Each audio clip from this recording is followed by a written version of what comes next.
How to save the planet in 5 easy steps. A personal perspective derived from hope and experience. Do you believe in climate change? Do you believe that it is being accelerated by human activity? Do you believe that we need to fight deforestation? Do you believe that we need to act to ensure that future generations will live on a habitable planet?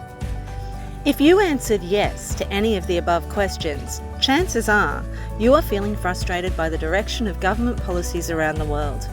You might want to change this. How do we change this in the face of opposition? There's no point in shoulds or coulds. People are complicated and need to have a choice about their actions.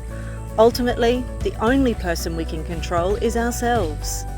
If we want others to follow suit, we are stuck with waiting for them to make that choice. In my experience, it's not easy, but here are some things that I've worked out since jumping on this bandwagon way back in the 1990s. 1. Accept that some people won't change. 2. Find the evidence to support your words and actions. 3. Share good news. 4. Encourage connection with nature.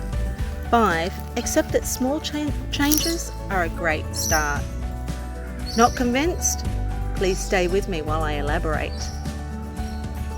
Accept that some people won't change their minds. Unfortunately, some people aren't going to change their minds. It doesn't matter why or why not. There's nothing to be gained by trying to force an opinion. As a wonderful mentor once said to me, be like water. Look for opportunities to erode away with little changes. It's very hard to reverse the changes when a river has slowly carved a new path over a long period of time. Find the evidence. Make sure you can back up your opinions and actions with evidence that will get people thinking. Combat myths. Expose yourself to sources who are using evidence and strategies to challenge climate skeptics. For example, Dr. John Cook talks about the value of parallel argumentation, using analogies to expose the weakness of an argument by placing it into a different context. It's used frequently by comedians to make us laugh. Check out the video linked in this clip for more information on that. Dr. John Cook also has a dedicated website to help people access evidence to use in conversation. I'll pop a link in the description below. Just Have a Think is a thought-provoking YouTube channel that covers a range of relevant topics. Again, I'll put a link in the description below.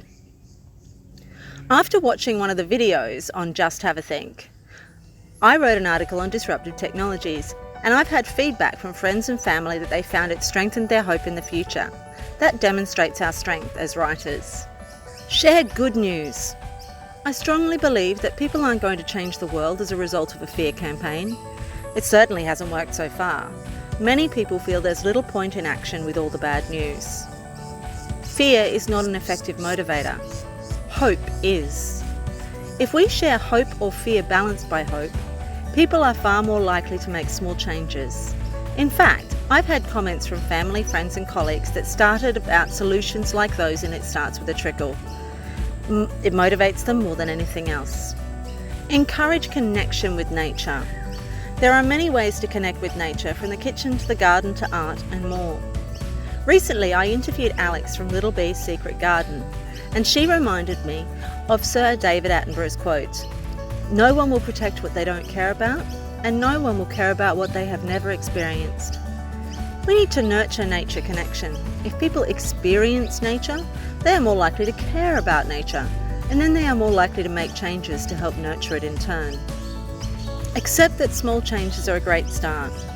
With all the doom and gloom statistics, it's easy to feel that big change is needed right now. The truth is, that's out of the sphere of influence for most of us. Our only path is to change what we can and hope it's enough. That's not necessarily a bad thing. Change in a still pond starts with something breaking the surface of the water. A large disruption is destructive. A small pebble will produce ripples that eventually spread across the water without damage. We don't have to change everything at once.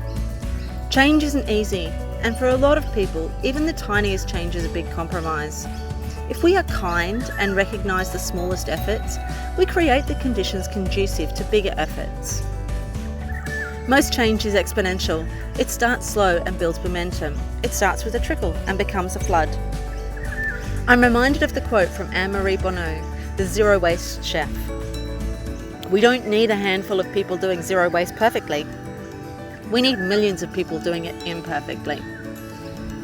Final thoughts.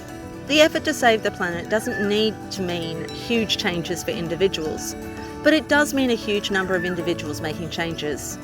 We can start those changes by creating small ripples that are almost unseen at first, but ultimately change the face of the world. If we all do what we can, when we can, to live more sustainably and be kinder to each other on the earth, the possibilities are infinite.